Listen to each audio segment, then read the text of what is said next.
കാണുന്നില്ല. ആർക്കെങ്കിലും എന്തെങ്കിലും പറയണ്ടോ? നിങ്ങളാക്കിയാ മതിയാ? നിങ്ങളാക്ക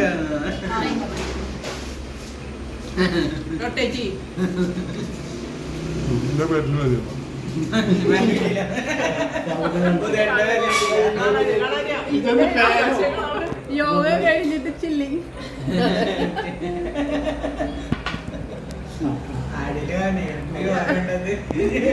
യോഗ കഴിഞ്ഞിട്ടുള്ള ചില്ലിങ് ആണ്. എല്ലാവരും മസാല ബോണ്ടിയും പിന്നെ എനിക്ക് പഴംപൊരി വന്നിട്ടില്ല.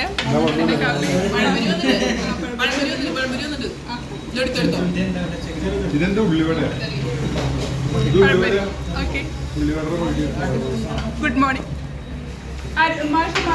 പറയണ്ടേ? മസാല കൊണ്ട് കഴിച്ചോണ്ടിരിക്കും. ഒന്നും പറയാൻ യോഗ ചിരി മാത്രമാണ് ഇപ്പോഴുള്ളൂ. സൂപ്പർ ക്യാമറ ടെക്നീഷ്യനാണ് വന്നത്.